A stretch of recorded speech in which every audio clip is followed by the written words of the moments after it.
우리가 예배할 때 우리의 마음 가운데 하나님께서 임재하실 것입니다. 우리 그렇게 함께 고백하며 나아갑시다. 지극히 높은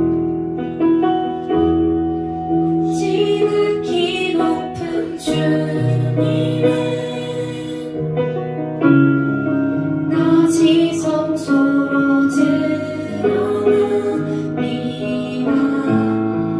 세상의 신을 벗고서 주 보좌 앞에 엎드리니 내 주를 향한 사랑과 그 진리가 사그러져 갈 때 하늘로부터 이곳에 장막이 넘기네. 고백합시다. 지극히 높은 주님의 나 지성소로 드러납니다. 세상의 신을 벗고서 주 보좌 앞에 엎드리니 내 주를 향한 사랑과 그 신뢰가 사그러져 갈 때 하늘로부터 이곳에 장막이 넘기네. 이곳을 덮으소서. 이곳을 덮으소서. 이곳을 비추소서. 내 안에 무너져간 모든 소망 다 회복하리니 이곳을 지나소서.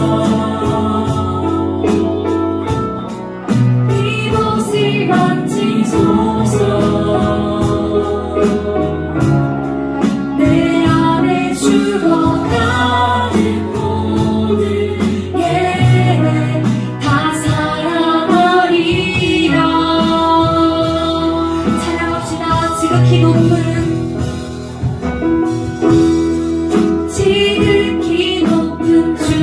주님의 나 지성소로 드러납니다. 세상의 신을 벗고서 주 보좌. 우리 일어나서 함께 고백합시다. 내 주를 향한 내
가운데 주님 찾아와 주시옵소서.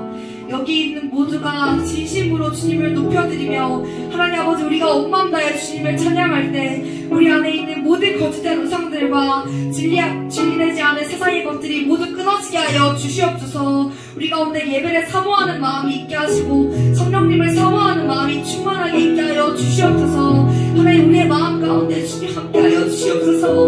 하나님 아버지 우리의 힘으로는 세상의 것들을 이겨낼 수 없습니다. 하나님 주여 성령을 부어주시고 주의 권능을 부어주사 하나님 우리가 주의 군대로 거룩한 하나님의 자녀로 예배 시간을 통하여서 세상을 능히 이기며 이 모든 것 가운데 분별되어 주시 앞에 무릎 꿇는 거룩한 예배자들이 되게 하여 주시옵소서. 우리의 삶 가운데 찾아오시고 우리의 마음 가운데 찾아오시고 우리의 예배 가운데 성령으로 역사하여 주시옵소서. 그렇게 우리의 예배 가운데 함께 하시고 우리 모두와 땅끝까지 동행하실 살아계신 만하며 예수 그리스도의 이름으로 함께 기도드렸습니다. 아멘. 우리 함께 기쁨으로 주님을 찬양하며 나아갑시다.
가운데 가득합니다. 이 동역자에게 이렇게 고백합시다. 주의 성령이 당신에게 임하셨습니다. 주의 사랑이 우리 가운데 충만합니다. 네. 이 하나님 말씀 레위기 18장 3절에서 5절 말씀 같이 보겠습니다. 레위기 18장 3절에서 5절. 레위기 18장 3절에서 5절. 우리 성경책 다 있죠? 같이 한번 우리 큰 소리로 읽겠습니다. 시작. 너희가 거주하던 애굽 땅의 풍속을 따르지 말며 내가 너희를 인도할 가나안 땅의 풍속과 규례도 행하지 말고 내 법도를 따르며 내 규례를 지켜 그대로 행하라. 나는 너희 하나님 여호와이니라.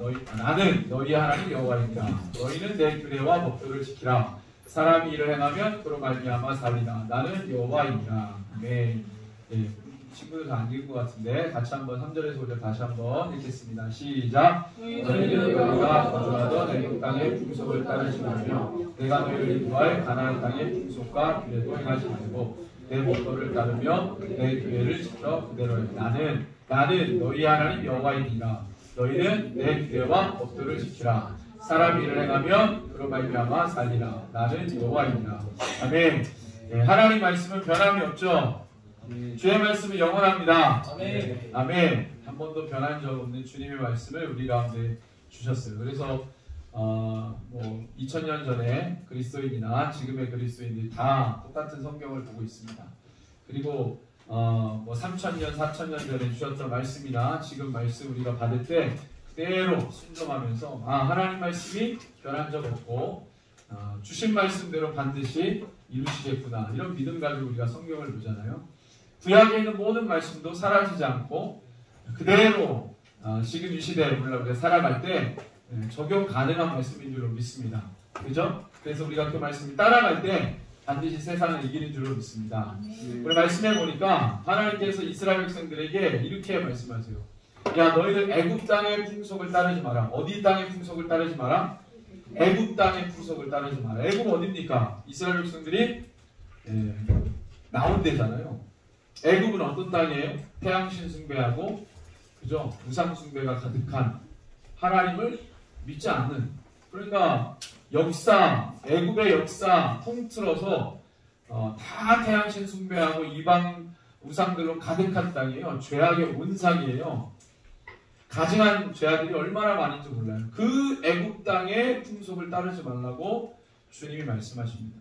그리고 어느 땅의 풍속과 규례도 행하지 말라? 가나안 땅의 풍속과 규례도 행하지 말라. 너희들이 가야 될 땅, 너희들이 나온 땅의 문화도 따르지 말고 너희들이 가야 될 땅의 문화도 따르지 말라, 이렇게 말씀하세요. 그러니까 정리하면은 세상의 어떤 문화도 따르지 말라고 주님이 경계하시는 거예요. 경고하시는 거예요.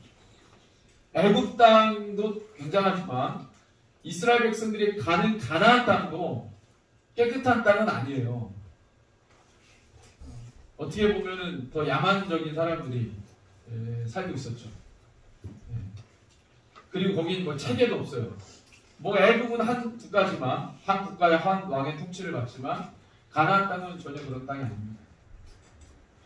족속도 막 7개나 있고 서로 사이도 안 좋아요. 맨날 싸워. 그러니까 그 땅은 이스라엘 백성들이 가서 살기에는 적당하지 않은 것처럼 보이지만 하나님이 가라고 명령하시고 좋은 땅이라고, 너희들이 가서 그 땅을 심판하고 깨끗하게 할 때 너희들이 그 땅에 살 수 있다, 영원히 거주할 수 있다, 이렇게 말씀하셨어요. 그래서 그 땅에 지금 있는 어떠한 풍속과 규례도 문화도 따르지 말라고 말씀합니다. 이스라엘 백성들이 광야를 지나갈 때 스데반 집사님이 그 광야를 지나가는 이스라엘 백성들을 뭐라고 아이덴티티를 부여했냐면 광야 교회라고 얘기했어요. 사도행전에 보니까 그들이 광야 교회였다, 이렇게 얘기해요. 그러면 그 시대에는 교회가 없었는데 스데반 집사님이 성령의 충만함을 받아서 성령의 감동으로 광야에서 살았던 40년간 살았던 이스라엘 백성들의 정체성은 광야 교회였구나 우리가 알게 됩니다. 그러면 우리가 좀 우리의 사건으로 끌어오면 이스라엘 백성들이 광야를 산 그 시즌이 그들에게만 필요했던 사건이 아니라 오늘날 교회로 살아가는 우리들에게도 굉장히 중요한 사건일 수 있는 거예요. 적용 못할 사건이 아니라 충분히 적용할 수 있는 사건이라는 거죠. 그래서 그때 하나님이 이스라엘 백성들에게 애굽 땅의 풍속과 가나안 땅의 풍속을 따르지 말라고 한 말씀을 우리에게로 적용하면 교회인 우리에게 야 세상의 어떤 문화도 따르지 마라. 너가 예수 믿기 전에 알아왔던 문화, 예수 믿은 이후에 우리가 정복해야 될 그 땅의 어떤 문화도 풍속도 관습도 습관도 정서도 따르지 말라고 주님이 말씀합니다. 그래서 그리스도인은 무슨 법으로 살아야 합니까? 따릅시다. 하나님의 말씀, 하나님의 말씀이 기준인 줄로 믿습니다. 이게 지금 막 충돌하는 거예요. 하나님의 기준은 이건데 세상의 분위기는 이거야. 너무 달라. 비슷하면 옛날에 많이 비슷했는데 사람들의 갈등 별로 안 했는데 지금은 너무 달라서 이거 아니면 이건 거죠. 도 아니면 뭐예요. 이런 시대에 여러분들이 살아가야 하는 것이죠. 그 하나님 분명히 말씀하세요. 이 말을 하는 나는 너희의 하나님이다. 누가 얘기하셨어요? 하나님이 말씀하셨어요. 하나님 말씀하시면 우리가 따라야 돼요? 무시해야 돼요? 따라야 된다는 사람 아멘 크게 해봅시다. 아멘. 네, 맞습니다. 하나님 말씀하셨기 때문에 우리는 그 앞에서 반응해야 되는 종류가 여러 개가 있는 게 아니라 딱 하나밖에 없어요. 뭐다? 따르다. 순종. 살아계신 하나님 말씀하신 우리 그 앞에 순종의 리액션을 하는 거죠. 그 하나밖에 없어요. 우리는. 그러니까 순종하면 하나님 말씀에 순종하면 우리는 착한 사람. 불순종하면 안 착한 사람들. 하나님 말씀 따라가면 순종하면 선한 사람, 안 따라가면 악한 사람이 되는 거죠. 이게 어느 정도가 되냐면 하나님이 이스라엘 백성들에게 가나안 땅에 가면 다 죽여라 그랬어요. 다 쫓아내라 그랬어요. 하나도 남기지 말고 쫓아내고 죽이고 그들이 가지고 있는 것 어느 것 하나 너희들이 취하지 마라. 하나님께서 엄히 경고하셨어요. 그러면 이 말씀을 따라야 돼요? 무시해야 돼요? 아니면 공부 좀 생각 좀 해봐야 돼요? 어떻게 해야 돼요? 따라야 돼요. 어떻게 따라야 돼요? 정확하게 지키는 거죠. 아멘? 하나님 죽이려고 보니까 이 지하 같은 여자아이가 있는 거예요. 이 가난한 사람인데 죽여야 말아요. 지금의 기준으로 보면 이거 어떻게 해요 하나님? 어떻게 애를 죽여요? 그럴 수 있어요. 그렇죠? 지금의 기준으로 보면. 그건 누가 가르쳐준 거예요? 인권이 강화된 이 시대에 사람 생명을 함부로 취해? 여러분들 하나님이 기준이죠? 맞아요? 하나님 기준 맞아요? 네. 그게 여러분들에게 강하게 박혀 있습니까? 네. 하나님이 기준이세요. 하나님이 기준이기 때문에 하나님이 말씀하시면 어제 우리 동성애 관련 얘기 들었죠? 네. 결론은 뭐라는 거예요? 하나님이 죄라고 말하면 뭐다? 죄다. 죄다. 하나님이 죄라고 말한 걸 사람들이 바꾸려고 하는 거예요. 야, 그게 뭐 죄야? 취향이지. 취향. 이럴 수도 있고 저럴 수도 있는 취향이지. 내가 김치를 좋아하면 김치를 먹고 돼지고기를 좋아하면 돼지고기를 먹는 거고 나는 채식주의자야. 그럼 나는 고기 안 먹고 이런 취향인 거지. 무슨 그게 죄야. 사람마다 개성이 있고 사람마다 성격이 있고 기호가 다 다른데 그냥 그거에 달라서 우리가 하는 거지. 야 그렇게 해서 다른 사람이 모이면 7색깔 무지개 얼마나 아름다워. 이렇게 해가지고 동성애 사람들이 늘 심벌처럼 하고 다니는 게 뭐예요? 무지개잖아. 얼마나 이 조화로워. 아름답잖아. 하나님이 죄라고 말하는 죄인 거예요. 왜? 하나님이 분명한 기준이시기 때문에. 야! 헤렛 명령. 이스라엘 백성들에게 가나안 땅 들어가면 다 진멸해라. 라고 헤렛 명령을 내리셨어요. 그러면 그 말씀을 따라가는 것이죠. 그게 선입니다. 아멘. 그러니까 이 시대에 우리가 뭐 세상에 가르쳐준 여러 가지 이념이나 사상이나 뭐 이런 것들로 우리가 도덕 기준을 세우고 정의의 기준을 세우고 선함의 기준을 세우고 옳고 그름의 기준을 세우는 게 아니라 하나님의 말씀이 기준이 되는 겁니다. 맞습니까? 아멘. 맞아요? 아멘. 아멘. 그러면 너희는 그렇게 나의 규례와 법도를 지키면 애굽의 풍속과 가나안 땅의 풍속이 아니라 하나님 입에서 선포된 그 규례와 법도를 지키면 어떻게 된대요? 5절 말씀을 같이 한번 읽어볼까요? 큰 소리로 시작. 너희는 내 규례와 법도를 지키라. 사람이 이를 행하면 그로 말미암아 무엇 때문에 산대요? 너희들이 열심히 농사를 지으면 양을 치면 열심히 네가 하루를 열심히 살면 살리라가 아니라 어떻게 하면 살리라? 하나님의 규례와 법도를 지키면 살리라. 우리가 살고 죽는 분수령이 뭐예요? 주님의 명령을 지키냐 지키지 않느냐에 있다는 거예요. 그 연습을 우리가 그 훈련을 우리가 여기서 하는 것이죠. 하나님의 말씀. 근데 보이지 않는 하나님 말씀 어떻게 우리가 완벽하게 따라갑니까?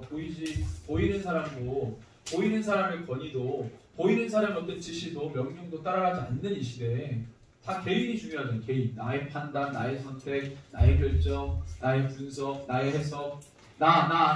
내가 중요한 인권이라는 아젠다가 이 전 세상을 다 덮고 있는 이 시대에 누가 나에게 뭐라고 말하고 지시하고 명령하면 내가 그걸 따라가?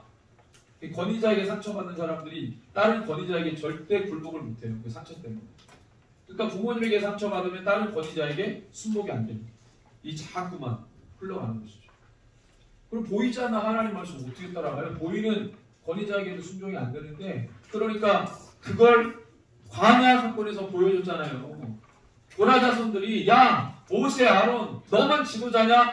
야 너만 하나님의 음성 들어? 야 너만 잘났어? 너만 그렇게 할 수 있어? 라고 고라 자손들이 막 부추겨가지고요. 자기 또래에 자기 할아버지, 아버지 그 다음 3대에 자기 또래에 약간 좀 불평불만하고 저 모세의 지도력에 좀 불만을 갖고 있는 사람들이 모여가지고 뭐 했어요? 당을 지었다. 당을 지었다. 그 중심에 고라 자손이 있었고 거기에 루벤 지파의 자손. 그러니까 장자잖아요. 장자 3대쯤 내려오니까 약간 자꾸 불만. 고라 애들이 야 너 모세 좀 그렇지 모아가지고 어필하는 거예요. 그래서 어떻게 됐어요? 하나님이 야 모세야 아론아 지도 좀 잘하지 그랬어. 저 고라 자손 애들이 삐졌잖아. 너만 한다고 좀 지도력을 나누지 그랬어 라고 말했어요? 아니면 고라 자손을 땅 위에다 집어넣었어요? 이미 이스라엘 백성들이 애굽에 있을 때 절대 권력자가 어떤 사람인지를 봤어요. 애굽의 파라오는 사람이 아니고 신이었기 때문에 파라오, 신의 대리자, 태양신의 아들. 하나님이 사람이 되었다라고 하는 성육신이 우리 기독교에만 있는 게 아니라 고대 종교에 되게 많았어요. 헬라, 이집트, 메소포타미아. 그 대리자가 왕이었어요. 왕. 파라오, 신의 아들. 그는 왕이지만 신의 아들이기 때문에 신처럼 떠받들었어요. 그 엄청난 절대 권력을 받기 때문에 그 권력이 어떻게 우리를 치리하고 통치하는지를 알고 있었어요. 그러니까 늘 반발심이 있는 거죠. 권력자에 대한 반발심이 있어요. 그 상처가 아물지 않으면 늘 그 권력자에 대해서, 권위자에 대해서 안 좋은 마음을 품는 거예요. 고라 자손과 같아요. 우리 다음 세대가 보이지 않는 하나님의 권위에 순종하기 위해서는 뭐 해야 돼요? 뭐부터 해야 돼요? 보이는 권위자에 대해서 순복하는 훈련을 받아야 돼요. 이게 너무 중요합니다.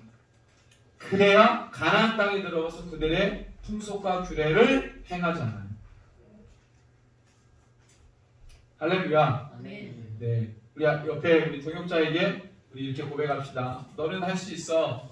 너는 할 수 있어. 아멘. 네.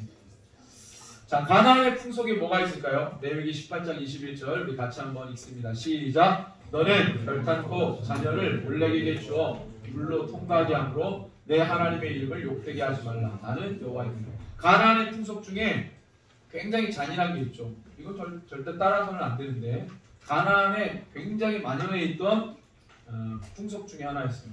자녀를 뭐에게 줬다? 몰렉이라고 하는 신에게 줬어요. 몰렉에게 이 자녀를 줄 때 그 자녀를 어떻게 해줬냐면 불에다가 태웠습니다. 이게 만연했다고 가나안 땅에. 이런 제사. 그러니까 우리가 이걸 뭐라 그래요? 인신제사라고 또 인신. 가나안 땅에 인신제사가 만연했다는 거예요. 동물을 죽여서 제사를 드린 게 아니라 사람을 죽여서 그것도 어린 아이, 아기를 제단에 바친 거예요. 그래서 몰록의 제사, 이 몰록이라고 하는 신이 보통 이런 형상을 갖고 있죠. 이렇게 청동으로 만든 저 안에다가 불을 지펴가지고 저걸 뜨겁게 달궈요. 그러면 여기 있는 이 몰록 제사장이 이 아이를 받아다가 이 아이 있죠? 요 판에다가 이렇게 집어넣으면 이게 사실은 떼글떼글 들어가서 여기 이제 뚫려 있는데 여기 불이 이글이글 탄 여기 구멍으로 이 아이가 쏙 들어가는 거예요. 그럼 애가 어떻게 돼 있어요? 속에서 녹아요. 이 엄마입니다. 밑에 자기 아이 받치려고 지금 기다리고 있잖아요. 이 밑에서는 불이 막 올라오고 있는 거죠. 그래서 실제로 몰록 유적이 출토가 돼가지고요. 이렇게 이런 형상의 몰록 신을 섬기는 거예요. 되게 하드코어적으로 제사를 드리면서 자기 자녀를 드리는 거예요. 그래서 우리 튀니지 갔다 온 친구들 알 텐데 튀니지에 가면은 카르타고 유적이 있는데 그 카르타고는 전통적으로 바알을 숭배했던 민족이죠. 원래 페니키아가 본산지고 얘네들이 지중해 전체를 장악할 때 지중해 곳곳에다가 도시를 만들어놔요. 네.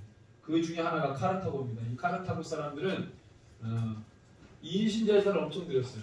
그래서 이게 이제 발굴된 건데 이 항아리에 뭐가 들었냐면 아기들의 뼈가 들어있는 거죠. 제사를 드리고 남은 그 뼈를 추스려가지고 저 항아리에다가 집어넣는 거예요. 이게 대량으로 출토가 됐어요. 아, 말로만 들었던 몰록 제사가 이렇게 엄청나게 성행을 했구나. 자기 아이를 막 드리는 거예요. 자, 그리고 이게 조금 변형이 돼가지고 뭐 이런 청동에다가 뚜껑을 만들어가지고 사람을 집어넣어요. 이렇게. 근데 밑에서 막 불을 피웁니다. 나중에 뚜껑 딱 열면 그 사람 어떻게 되겠어요? 네, 이거였죠. 잔인하죠. 모든 내장이 다 녹아내는. 저런 식으로 인신제사를 실제로 드립니다. 네, 세계적으로 인신제사를 드리는 나라들이 굉장히 많아요. 중국 순장이라고 해서 인신제사를 드립니다. 순장, 죽은 황제를 위해 그 시대에 같이 황제를 섬겼던 모든 대소신료들, 신하들을 다 같이 묻어버리는 거예요. 산채로. 그 순장이라고 합니다. 인신제사죠. 인신제사가 우리나라에는 있었을까요? 없었을까요? 있었어요. 예, 삼국이 다 고구려, 백제, 신라 다 인신제사가 있었고 심지어는 신라는 인신제사를 많이 드렸다.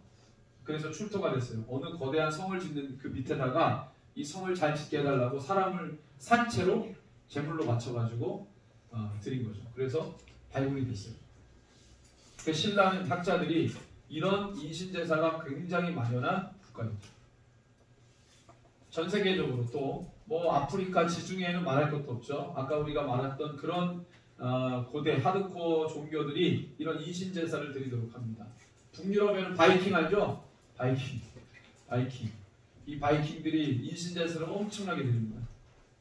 근데 자료를 보니까 인신제사를 드릴 때 사람들이 막 뭐 무서워하고 떠는 게 아니라 인신제사를 바칠 때 이 사람들이 기뻐요. 내 아이를 바치는데 기뻐요.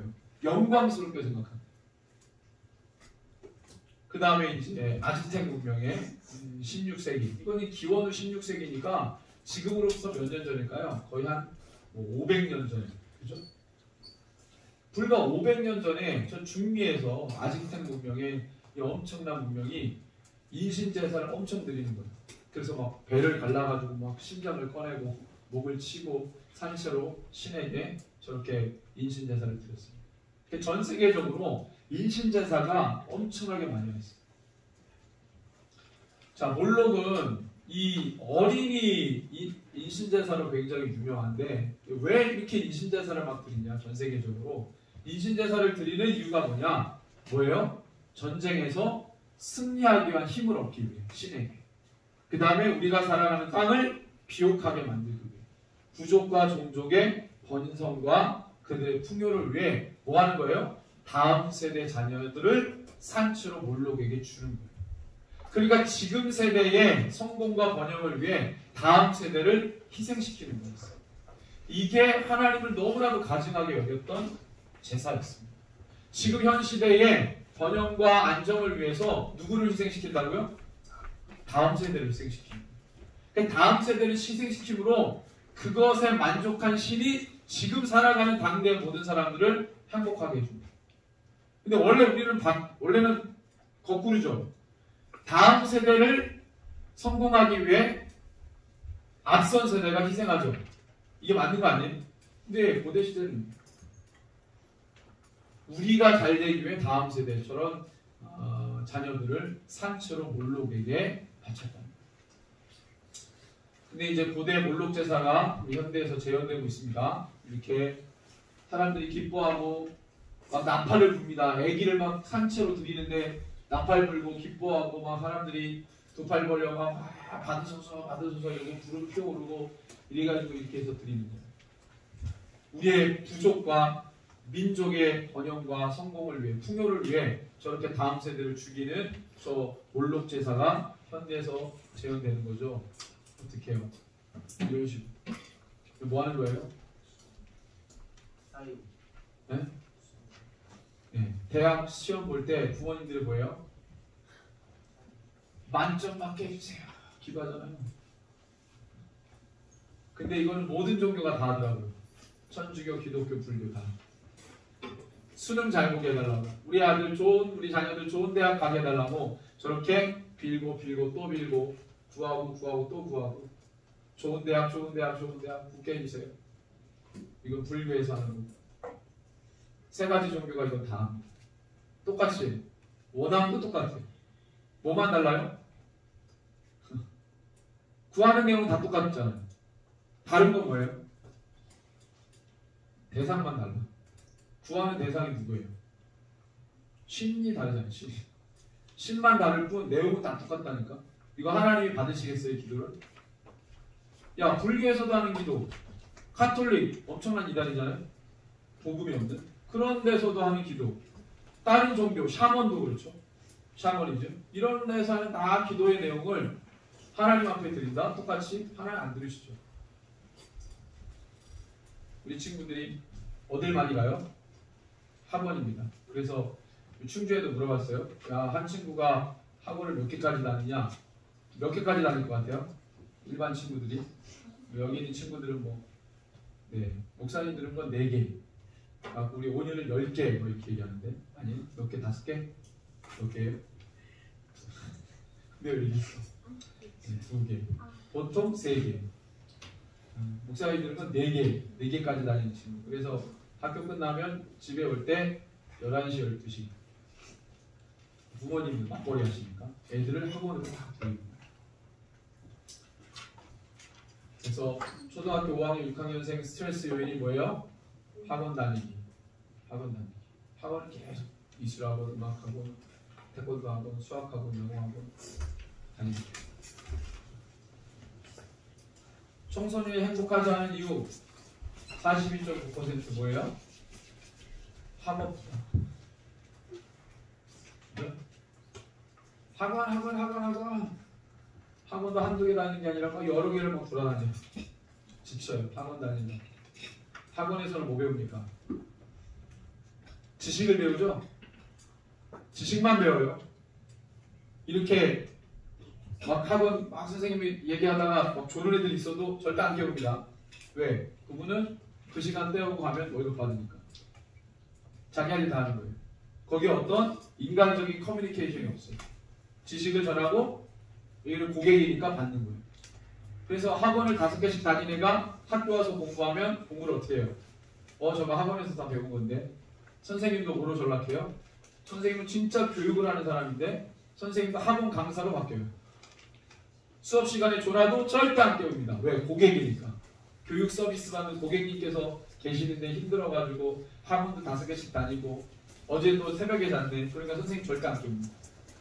그럼 그 아이들이 뭐만 배우겠어요? 지식만 배우고 태도, 애티튜드 전혀 모르고 있습니다.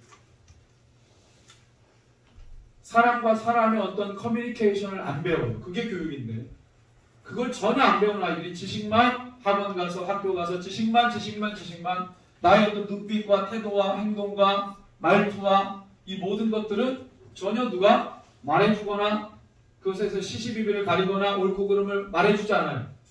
그게 교육이에요. 지식을 전달하는 게 교육이 아니에요. 10대 학업 스트레스가 세계 최고입니다. 어디 나라일까요 이게? 한국이 10대 학업 스트레스가 세계 최고. 한국 청소년 행복도 최하위 학업 스트레스 때문에 뉴스에도 몇 번 소개가 됐어요. 말도 못해요. 여기 있는 친구들은 보니까 학업 스트레스가 없는 친구들이에요. 얘는 때 되면 열방 나가고 때 되면 캠프하고 자기를 위해 기도하는 게 아니라 열방의 민족들을 위해 기도하고 좋은 대학 가주세요 기도하는 사람 없고 그러니까 이런 데서는 여러분들이 퍼센테이지 안 들어가겠죠. 지금 다른 친구들은 저것 때문에 하루하루가 메말라가고 죽어가고 있는데 우리 친구들은 여기서 전혀 그런 스트레스 없이 다른 스트레스로 모르겠어요. 하여튼 이 통계를 여러분들이 좀 알면 좋을 것 같습니다. 80년대부터 2020년도까지 40년간의 통계인데 몇 개의 통계, 5개 정도의 통계를 여러분들한테 소개를 해드립니다. 40년 전에는 한국의 근로시간이 12시간이 넘었어요. 근로시간이. 지금은 몇 시간이라고요? 평균? 6시간 45분. 많이 줄었죠? 40년 동안에 옛날에는 대한민국이 잘 살 때는 정말 열심히 다 일했어요. 공장에서 일하고 뭐 사무실에서 일하는 사람도 늦게까지 일하고 그러니까 평균 근로시간이 10시간에서 12시간. 근데 40년 동안 근로시간을 많이 단축시켰어요. 근로문화를 우리가 바꿔야 된다 이래가지고 노동자들 너무 힘들다. 직장인들 너무 스트레스 받는다 그래서 근로시간을 많이 줄였어요. 좋은 일이에요? 나쁜 일이에요? 좋은 일이죠. 그러면 근로시간 줄이면 기업의 이익은 올라가겠어요? 내려가겠어요? 내려가겠죠? 근데 올라갔어. 5%에서 최대 55%까지. 이상하네. 뭐 근로시간 단축했는데 왜 기업 이윤은 올라가지? 그때 알았어요. 무조건 일만 시킨다고 기업 이윤이 올라가는 게 아니구나. 사람들한테 조금 시간도 주고 자기를 돌아볼 시간도 주고 쉴 시간도 주고 여가 시간도 줘야 능률이 오르는구나 라는 걸 알게 됐어요. 좋은 거예요? 나쁜 거예요? 좋은 거죠. 그래서 시간이 많이 남게 됐어. 한국은 이제 막 죽도록 일하지 않아도 됐어. 어느 정도 나의 시간을 가질 수 있게 됐어요. 근데 여러분들 한국 교회가 가장 부흥할 때가 언제였을까요? 시즌으로 보면 여러분 많이 들었을 거예요. 한국 교회가 가장 부흥할 때 어딜까요? 근로시간이 가장 많을 때일까요? 시간이 많이 남았을 때일까요? 왜 그럴까요? 맞아요. 한국 교회가 가장 부흥할 때는 이때예요. 80년대. 근로시간이 많을 때. 왜 그랬을까요? 이상하지 않아요? 시간이 좀 남아야 교회 오는 거고. 그죠? 왜 이렇게 됐을까요? 나중에 이제 가보면 우리 데이터를 보겠지만 이유가 있습니다. 그래서 여러분들한테 이걸 보여주는 거예요. 지금도 여러분들한테 이걸 알아야 잠에서 깰 수 있습니다. 우리 옆에 있는 노동자들 흔들어 깨웁시다.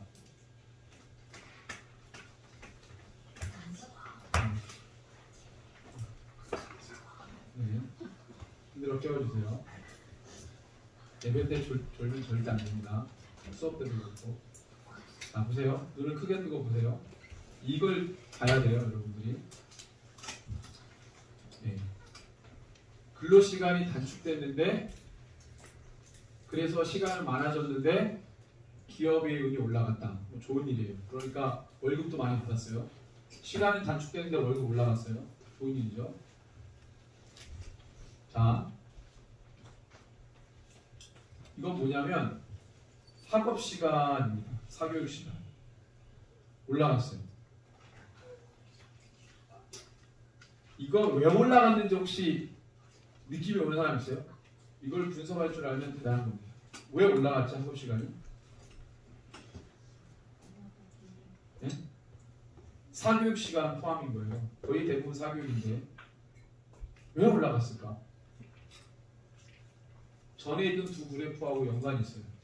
그래서 이걸 한눈에 보기 위해서 이렇게 만든 거예요. 왜 올라갔을까요? 어? 시간이 남았어. 목사님도 포함이 돼요. 왜냐하면 40년 전에 초등학생, 아니죠, 30년 전에, 35년 전에 초등학생, 그때 한 반에 60명, 우리 학년에 16반, 근데 오전반, 오후반이 있었어요. 그러니까 한 반에 몇 명이에요? 120명. 어마어마하죠? 그때 국민학교 때. 너무 많아가지고 애들을 오전, 오후반으로 돌렸어요. 그러니까 학업 시간이 공교육은 4시간 있어요. 오전, 오후. 지금은 뭐 엄청나게 많아졌죠. 때는 뭐 학원도 뭐 다녀봐야 한두 개, 컴퓨터 학원 아니면 태권도 학원 뭐 이런 거지 4-5개씩 다니던 때는 아니에요. 근로시간이 단축됐는데 기업 이윤이 올라가서 뭘 많이 벌었다고? 돈을 많이 벌었어. 돈을 많이 버니까 시간 많이 남고, 그러니까 그 돈을 어디에다가 쏟아부어요? 아이들의 사교육비로 쏟아붓기 시작합니다. 그래서 이렇게 올라갑니다. 좋은 거예요, 나쁜 거예요? 네, 이제는 약간 좋은 거라고 말하기가 뭐해. 분위기가 좀 이상해졌어. 그 다음에 사교육 시간, 학업 시간이 올라가면 취업률이 높아져야 돼요, 낮아져야 돼요? 그죠? 근데 데이터는 절대 그렇지 않아요. 가면 갈수록 취업률이 떨어집니다. 네. 이거는 편차가 좀 있어요. 어떤 그래프는 이거보다 낮은 게 있고, 취업률이 어떤 거는 약간 좀 올라가는 게 있고, 그래서 이게 약간 편차가 있지만 스탠다드하게는 이렇게 올라가는 거에 내려가는 거에 지금 추세가 내려가는 거죠. 근데 문재인 정부 때 너무 저런 걸 많이 통계를 속여가지고, 그래서 지금 걸렸잖아요. 지금 통계청장 지금 감사받고 이러잖아요. 왜 청와대에서 지시하는 대로 통계 바꿨냐 이래가지고, 원래는 더 낮은데 수치가 많이 끌어올려가지고, 네, 이렇게 됐어요. 공부를 저렇게 시키는데 왜 취업은 안 돼? 이 현실이에요, 현실. 지금은 어떨까요? 더 심하죠, 지금은. 취업이 안 돼요. 이 취업률은 뭐냐면 4년제 대학을 나온 사람들을 기준으로 합니다. 4년제 대학을 나왔는데도 취업이 잘 됐어요, 안 됐어요? 안 됐어요. 안 돼요. 취업 안 돼요. 청년들 지금 다. 그래가지고 4년제 대학 나와가지고 알바하고 있어요. 저렇게 공부를 시켰는데요.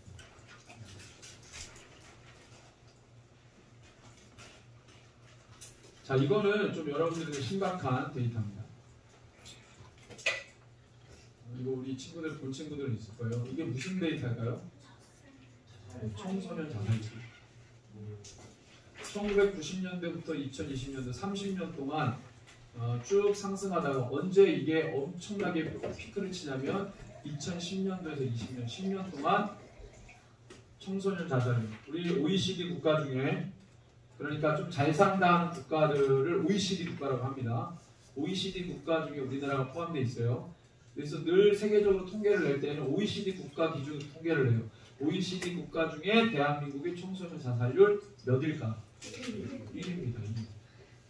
1위에. 여러분들을, 청소년들을 위해서 기도하는 여러분들, 이 통계를 여러분들이 잘 봐야 돼요. 왜 저렇게 되지?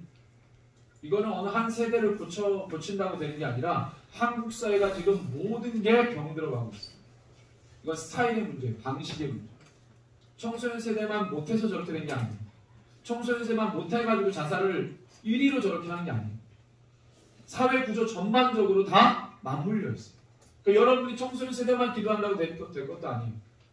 이 사회 구조 자체가 지금 저렇게 얽히고 설켰기 때문에 사실은 그 피해를 청소년들이 보고 있는 거일 수 있죠. 이런 결과를 보여줍니다.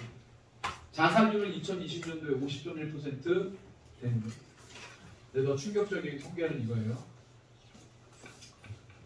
네. 그러면 크리스찬 청소년들은 어느 정도 되냐? 크리스찬 청소년들, 교회. 이거는 우리나라에서 제일 큰 교단을 기준으로 했어요. 우리나라에서 제일 큰 교단은 합동측이라는 교단이에요. 그러니까 교파가 감리교, 장로교, 침례교, 성결교, 순복음을 교파라고 하죠. 교파.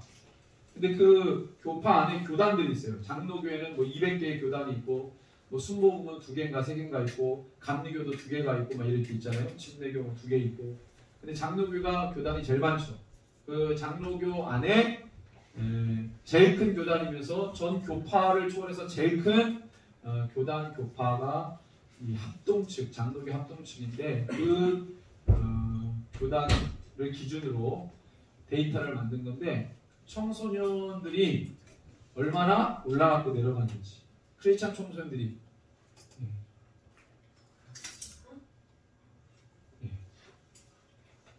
40년 전에는 거의 한 16만 명 그 교단의 청소년들이 우리나라에서 제일 큰 교단입니다. 교파를 초월해서도 그렇고. 근데 40년 동안 올라갔어요, 내려갔어요? 어떤 그래프보다도 빠른 하강세. 그래서 사실은 이런 데이터들이 교단마다 있는데 그 교단들 중에서 이 교단이 제일 크기 때문에 이 교단을 기준으로 만듭니다. 어떤 교단도 청소년들, 크리스찬 청소년들이 수가 올라간 교단이 없어요. 어느 교단은 아예 뭐 10,000명도 안 돼요. 교단 안에 청소년. 여기는 5만 명인데 5만 이하인데 코로나 지나면서는 더 심각해요. 코로나 2년 지나고 나서는 교회 청소년들 5만 이하 없어요. 청소년 어디 갔어요? 자 보세요. 그러면 여러분들 뭐를 볼 수 있냐면 2020년도에 50.1% 청소년 자살률인데 제일 큰 교단의 청소년들이 5만 명이 안 돼요. 2020년도 등록 크리스찬 청소년 이들이 다 어디로 갔을까요? 공중에 이 사람들 다 휴가가 됐을까요? 휴가? 네? 어디 갔어요? 다 이민 갔나? 우리 한국에 있는 크리스찬 청소년들 다 이민 가서 퍼센티지가 저렇게 나오나요? 잠수 탔나?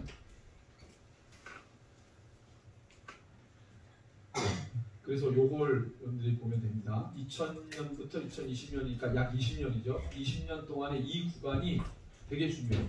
20년 동안의 저 구간이 뭐냐? 저 구간은 우리나라의 엔터테이너 산업이 엄청나게 확장이 되면서 특별히 아이돌 산업이 시작이 되면서 각광을 받기 시작해요. 아이돌. 그래서 이때 막 엄청난 많은 아이돌 그룹들이 나오고 기획사도 생기고 청소년들 이때 장래 희망이 너 앞으로 뭐 할래? 그러면 거의 다 아이돌이었어요. 그래서 사모님도 강릉에 있을 때 뭐 엔터테이너 쪽으로 희망하는 그 연기 액터 스쿨에서 보컬지도 했었거든요. 거기서 보면은 다 연기자 될래요, 뭐 될래요 하는 애들이 되게 많았어요. 근데 2000년대 후반부터 이게 심해집니다. 거의 아이돌 문화가 전국의 모든 사회의 분위기를 다 휩쓸고 있을 때였어요. 그러니까 뭐 크리스찬이든 남크리스찬이든 애들이 다 아이돌 노래 듣고 있고 그러고 있는 거죠. 거기서 벗어나지 못해요. 근데 엎친 데 덮친 격으로 2013년도 요 전년도 2012년도부터 토요일날 학교를 안 가기 시작합니다. 그죠? 토요일날 여러분들 학교 안 갔죠? 네. 그러면서 토요일날 학교 안 가고 그전에는 토요일날 회사도 가고 다 일했거든요. 근데 토요일날 회사 안 가고 일 안 하면서 금요일까지만 일하고 학교도 금요일까지만 하고 토요일 안 가고 뭐 이렇게 다 바뀌어요. 아이들도 시간이 많이 남아요. 시간 많이 남는데 뭐 사교육 학원 가느라고 다 바빴는데 요때 뭔 일이 벌어지냐? 모바일 산업이 엄청나게 커집니다. 핸드폰. 그러니까 아이돌 문화에 빼앗겨, 모바일 이런 거에 빼앗겨, 다 빼앗기는 거예요. 우리 아이들. 우리 아이들이 어디로 갔나 봤더니 다 저기에 빠져나갑니다. 모바일 산업이라는 게 뭐예요? 저는 PC 게임이 다 모바일로 옮겨와요. 그러니까 옛날에 여러분들 싸이월드라는 거 알아요? 원래 싸이월드, 원래 우리나라에 페이스북이 들어올 때 싸이월드가 페이스북보다 유저가 더 많았어요. 근데 갑자기 바뀌어요. 왜 바뀌었냐면 싸이월드의 지도부가 야 앞으로도 사람들은 퇴근하고 와가지고 집에 와서 컴퓨터 앞에 앉아서 이거 할 거야. 그러니까 우리 싸이월드 계속 해야 돼 이랬어요. 근데 페이스북은요? 아니죠. 애플은 절대 그렇게 생각 안 했어요. 페이스북은요, 야, 사람들이 컴퓨터 앞에서 이거 하지 않아. 사람들은 계속 궁금하니까 버스에서도 이걸 보고 싶어하고 확인하고 싶어하고 뭐 어디 가서도 다. 그러니까 집에 가서 컴퓨터 안 켤 거야. 내 핸드폰으로 다 할 수 있어야 돼. 그러니까 전략이 싸이월드는 앞을 못 내다본 거예요. 그러니까 모든 사람이 다 모바일로 다 넘어와. 다 넘어오다 보니까 게임도 모바일로, PC용 게임이 다 모바일로 다 넘어옵니다. 지금 모든 IT 산업 다 모바일로 다 들어오고 있어요. 그러니까 아이들이 또 누구에게 빼앗겼어요? 뭐에게? 모바일로 다 빼앗깁니다. 이런 아이돌 뭐 여러분들 아는지 모르는지 모르겠어요. 이 친구들 모르겠죠? 딱 봐도 모르죠? 저게 무슨 팀인지 유심히 볼 필요 없어요. 그래서 요즘 아이돌 그룹도 다 저렇게 이렇게 만듭니다. 얘네들이 온라인상에서 얘네들을 아바타로 만들어가지고 이렇게. 근데 아바타가 뭔지 알아요? 아바타? 아바타가 뭐예요?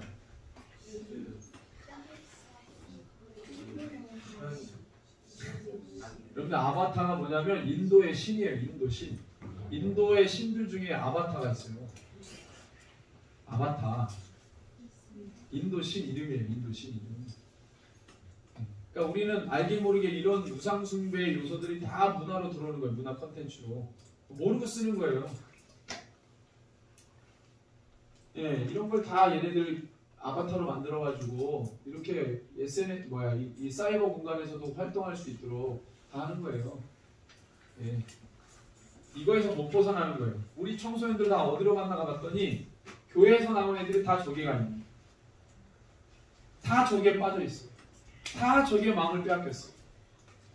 그래서 주요 아이돌 콘서트 예매 뭐 이런 걸 해봤더니요, 압도적으로 20대가 어디서 아이돌 뭐 콘서트 한다 그러면 그냥 가서 막 밤을 새서라도 티켓 사가지고 그거를 봅니다. 여기 친구들은 뭐 그런 친구도 없겠지만, 지금 여러분들 우리가 기도하는 청소년들이 저런 데 다 빠져 있어요.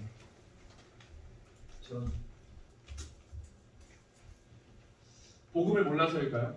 여러분들 이태원 사고 알죠? 이태원 사고가 딱 났대.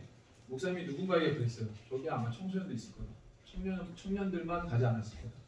근데 시신에 뭐가 나왔어요? 청소년 나왔죠. 여러분들 그리스도인 청소년들도 있었을까요? 그리스도인 청년들도 있었을까요? 있었죠. 그 청소년들이 그렇게 죽은 건 너무 슬픈 일이지만, 크리스찬 청소년들도 그 할로윈 문화를 누리려고 갔다는 것 자체가 이 문화잖아, 문화 놀이잖아, 이런 생각하고 가는 거예요. 성장하는 국내 모바일 콘텐츠 시장이 지금 엄청나게 22년 작년까지 계속 올라가요. 35조라는 어마어마한 돈이 저 모바일 시장에 다 풀어지는 거예요. 그러니까 계속 발전합니다. 계속 발전. 그 다음에 이 모바일로 하는 것 중에 가장 많은 게 게임이에요. 게임. 상거래는 뭐예요? 모바일로 다 시키고 뭐 하잖아요. 이런 거예요. 근데 이런 거보다 가장 무서운 거는 게임이에요. 게임. 모바일 게임. 여기에 다 노예가 되는 거예요. 여기에서 못 벗어나요. 여기에 뭐 다른 것도 다 많죠. 뭐 엔터테인먼트 뭐 이런 거 뭐겠어요. 유튜브, 그 다음에 뭐 1인 미디어, 틱톡, 인스타그램 이런 거 다 들어가는 거예요. 여기에서 못 빠져나와요. 목사님도 옛날에 페이스북 계속 하다가 뭐 홍보 때문에 막 하다가 우리 단체에서 그때 최가을 대표께서 페이스북 하면 안 됩니다. 이 사람 신분 다 노출되고 우리의 관계 다 노출되고 이게 다 알고리즘으로 해가지고 우리의 모든 정보들이 알게 모르게 다 날아가는데 그걸 왜 정보를 주고 있냐 그걸 하면서. 그래서 안 한 지 지금 5년 됐어요. 다 계정도 없어요. 우리는 뭐 이런 사익들이 있으니까 홍보 때문에 페이스북을 했는데 필요 없겠구나. 누가 안 해도 되겠구나. 여러분들이 통제하고 절제할 필요가 있을까요? 없을까요? 지금까지 해왔기 때문에 이걸 한 번에 안 하기는 어려워요. 그런데 해야 돼요. 여기서 빨리 우리가 나와야 돼요. 애굽에서 이스라엘 백성들 나왔듯이 여러분들이 빨리 그 죄의 사슬에서 나와야 돼요. 나와야 돼요. 여러분 통제해야 돼요. 통제. 절제하고. 게임 소비자 지출이 이 파란색이요. 게임 이 모바일 게임인데 이게 계속 올라가요.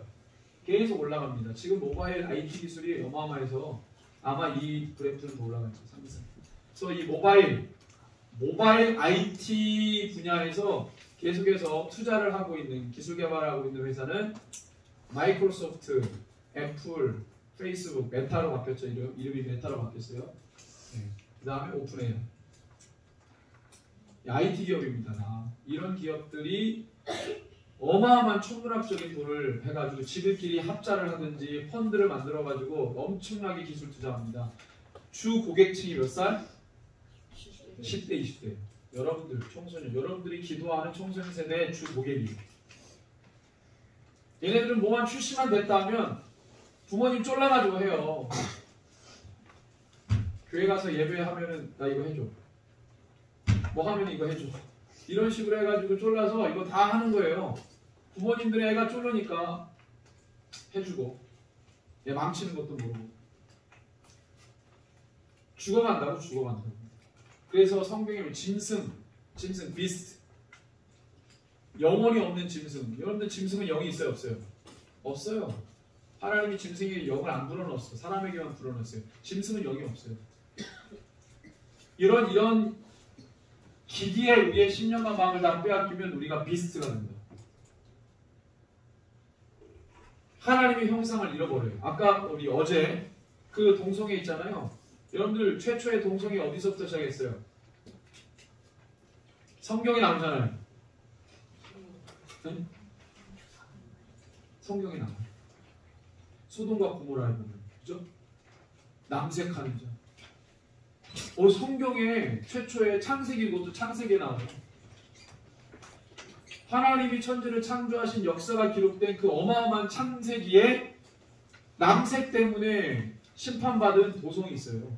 그 에이즈 창궐해가지고 불로 치져야 없어지는 유황불로. 근데 그게 쭉 오다가 이게 엄청난 문화로 자리 잡은 거. 그때는 음성적이지만 고대 시대 때 이게 문화로 꽃피웠던 시절이 언제냐? 헬라 시대, 그리스 국가. 그래서 그리스 국가들 여러분들 사랑이라는 말을 헬라어로 뭐라고 합니까? 사랑이라는 말을 헬라어로 어제 나왔는데 에로스라고 하죠. 그게 원래 의미가 뭐냐면 원래 그리스 세계에서는요 남성 우월주의가 있어서 여성은 여기 여자분들 여학생들 있는데 죄송합니다. 이건 그리스 얘기니까 우리 얘기가 아니고 그리스 시대에 남성 우월주의가 팽배했어요. 여성은 짐승으로 여겼어요. 그리스가 네, 지금 아니고 그리스 고대 시대 때. 근데 그러면 사랑을 남자 여자가 해야 되잖아요. 종족 번식을 위해서. 근데 그리스 세계는 남성 우월주의가 있다 보니까 사랑을 최고의 사랑, 정말 모든 사람들이 고귀하다고 말하는 사랑이 뭐였냐? 남자들 간의 사랑이었어요. 그래서 여러분들이 잘 아는 철학자, 유명한 철학자 누구 있어요? 헬라 철학자 그러면. 그리스 철학자 그러면 유명한 사람. 너 자신을 알라 말하는 거잖아요. 소크라테스의 애제자가 있었어요. 알키비아데스라고 꽃미남처럼 생긴 애가 있는데 둘이 스승과 제자 사이가 아니라 연인 사이였어요. 그래서 소크라테스는 60대 할아버지, 알키비아데스는 이미 이제 아직 20살 돼. 둘이 연인 사이. 근데 알키비아데스가 맨날 소크라테스한테 육체적 사랑을 하려고 유혹을 해요. 남자입니다. 남자 둘. 근데 소크라테스도 육체적 사랑을 하고 싶지만 얘를 너무 아껴주고 싶은 거야. 소크라테스가. 헬라 시대 때는 이게 너무 비일비재했어요. 웬만한 철학자들. 그래서 이 얘기를 누가 했냐? 소크라테스의 또 다른 제자 플라톤이 소크라테스에 대해서 이야기할 때 소크라테스가 매춘 뭐 여자를 사가지고 이런 성행위도 많이 하고 그 다음에 알키비아데스하고 이런 관계도 있었고 이런 얘기를 이제 플라톤이 했죠. 그렇지만 나의 스승 뭐 이랬어. 왜냐하면 헬라 시대 때는 그게 문화였기 때문에 가장 고귀한 사랑이 남자들 간의 사랑이었어요. 그래서 그 남자들이 주로 만남의 장소가 어디냐면 김나지움이라고. 지금이 뭡니까? 아니, 김나지움. 여러분들 체육관을 뭐라 그래요? 영어로? 짐이죠. 김나지움에서 왔어요. 그 헬라어로 김나지움이라고. 그 김나지움이 뭐 하는데요? 그런 남자들끼리 만나가지고 미래를 즐기는 곳이었어요. 그게 지금의 체육관이 된 거예요.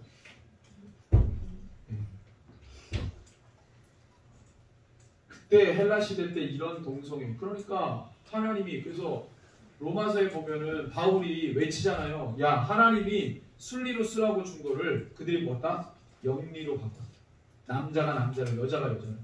헬라 시대 때 그럼 여자들끼리 동성애가 없었냐? 있었어요. 근데 남자들끼리의 동성은 고귀한 사람이기 때문에 양성이었고, 양성적으로 했죠. 보이는 데서 막 해도 법으로 권장했으니까, 국가법으로 권장했어요, 동성애를.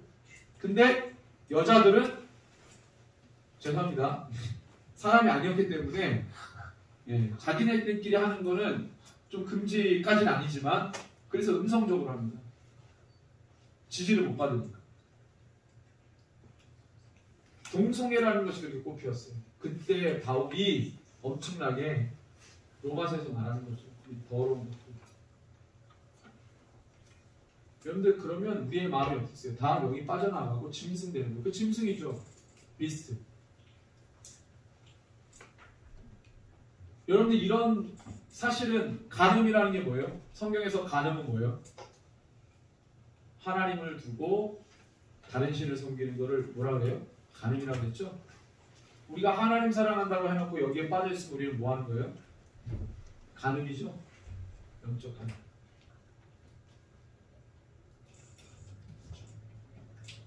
그래서 이런 것들이 막 치우치다 보니까 실제 모여서 하는 예배, 이런 모임의 예배가 등한시되고, 이런 예배들이 각광을 받기 시작합니다. 이거 실제로 하는 예배예요.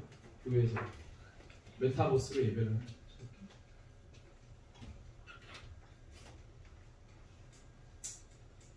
이런 게 나왔어요. 메타버스 가상현실 교회. 애들은 좋아하겠죠. 청소년들이 와, 저거 신기해, 나도 아바타 만들어가지고 들어가서. 근데 자기 아바타를 자기가 만들 수 있으니까 나는 한국 사람인데 미국 사람으로 이름도 바꿔. 그러면서 예배를 드려요. 무슨 예배가 되겠어.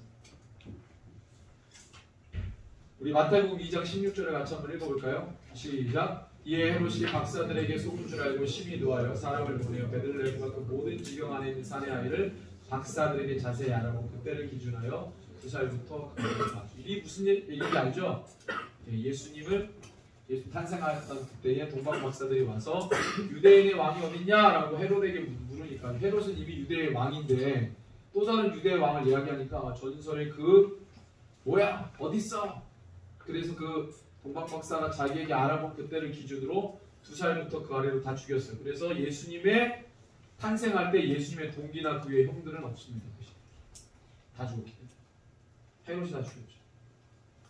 출애굽기 1장 16절에 똑같은 일이 있었어요. 같이 읽습니다. 시작. 이르되 너희는 히브리어인을 위하여 해산을 도울 때에 그 자리를 살펴서 아들이거든 그를 죽이고 딸이거든 살려두라. 이거 무슨 얘기인지 알죠? 모세 얘기입니다. 모세. 이 2장 마태복음 2장 16절이나 출애굽기 1장 16절이 다 뭐예요? 다음 세대를 죽이는 세상.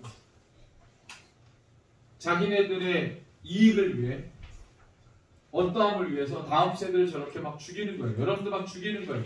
그래서 여러분들이 어떠한 세계에 상관없이 막 정책 만들어요. 그 정책으로 아이들이 죽어가는지도 모르고, 살리는 정책이 아니라 죽이는 정책, 세우는 정책이 아니라 무너뜨리는 정책.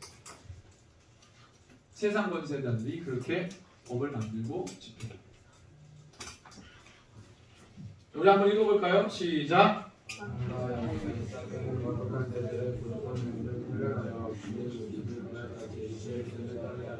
아멘. 네. 마라나타의 역사는 뭐라고요? 거룩한 세대를 일으키는 것도 일으키는 거지만 중요한 건 뭐예요? 보존하고 양육하고 훈련하는 거예요. 아멘. 언제까지? 주님 오시는 거예요. 이게 되겠어요? 되겠어요? 여러분들 마음이 변하지 않고 끝까지 주님을 사랑하고 세상 왔다가 하나님께로 왔다 갔다 하지 않고 정말 주님만 바라보며 달려갈 수 있겠어요? 쉽지 않습니다.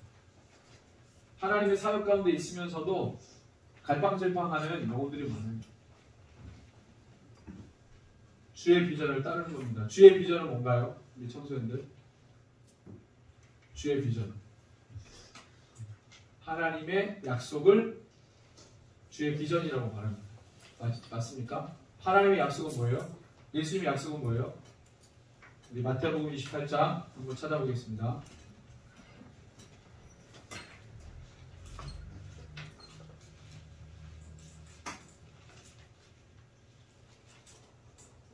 마태복음 28장 18절에서 20절 잘하는 말씀이죠.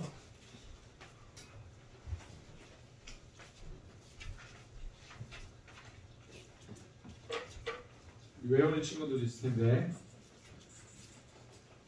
같이 읽겠습니다. 큰 목소리로 시작. 11제자가 갈릴리에 18절 시작. 예수께서 나와 말씀하여 이르시되 하늘과 땅의 모든 권세를 내게 주셨으니 그러므로 너희는 가서 모든 민족을 제자로 삼아 아버지와 아들과 성령의 이름으로 세례를 베풀고 내가 너희에게 분부한 모든 것을 가르쳐 지키게 하라. 볼지어다 내가 세상 끝날까지 너희와 항상 함께 있으리라 하시니라. 아멘. 이 하나님의 약속이세요. 이 하나님의 약속을 비전이라고 부르고 모든 세대가 이것을 달려가는 겁니다. 우리 한국교회가 10만 선교사를 서원을 했는데 10만 선교사를 서원해놓고 이게 안 될 것 같으니까 어떻게 했어요? 포기했죠. 포기했어요. 포기했다고 말했어요. 이거 안 되겠다. 바꾸자. 와, 우리가 개인적으로도 약속해놓고 잘 안 지키는 일들이 많아서 우리가 삐질 수도 있고 막 그런데 이거는 하나님하고의 약속인데 그것도 어느 개인 목사님이 그냥 감동이 와가지고 내가 10만 선교사 이루겠습니다 이것도 아니고 교단의 목사님들이 모여가지고 연합체를 구성한 대표자들이 모든 교회를 대신한 위임받은 자들이 하나님께 이 약속을 지키겠다고 서원한 그 서원을 안 될 것 같으니까 번복했다. 그럼 이 약속은 없어지는 겁니까? 한국교회 10만 선교를 우리가 외쳤을 때 감동으로 외친 게 아니에요. 여러분들이 외친 건 아니지만 여러분들의 앞세대가 외쳤죠. 하나님 한국교회가 10만 선교사를 반드시 이루겠습니다. 우리의 부모 세대가 그거를 선포하고 한국교회는 그것을 받아서 선포하고 그래서 계속 달려왔는데 코로나 지나고 한국교회가 나 몰라라. 그렇게 해서 왔는데 시간이 계속 가고 2030년까지 10만 선교사 안 될 것 같아요. 그러니까 하나님하고의 약속을 폐기합니다. 정말 속상했거든요. 그럼 이걸 누가 이룰 수 있을까요? 이 하나님과의 약속을 누가 이룰 수 있을까요? 청소년에서 내가 이뤘으면 좋겠습니다. 아멘. 아멘. 아멘. 여러분들 말고는 없어요. 다음 세대가 이것을 취하지 않으면 어느 세대도 감당 못합니다. 하나님 저는 앞으로 뭐 해야 될지 모르겠어요. 갈등하지 마요. 이 비전 앞에 한국교회가 주님 앞에 서원한 이 약속을 우리가 주님 앞에 고백하며 내가 한 약속은 아니지만 한국교회가 대표적으로 했기 때문에 내가 한 약속인 건 증거 없죠. 주님 앞에 내가 그것을 이루겠다고 고백하는 거예요.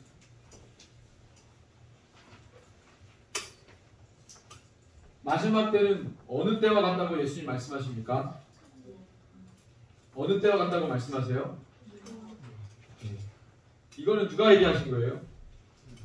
마지막 때 뭐와 같다고 누가 얘기하셨어요? 예수님이 말씀하신 거예요. 예수님이. 바울이 얘기했으면 좀 생각해 볼 수 있었어요. 마태가 얘기했다면 뭐 다른 어떤 베드로가 얘기했다면 아니 예수님이 얘기하신 거예요. 예수님이 마지막 때는 노아의 때와 같다고. 우리 마태복음 24장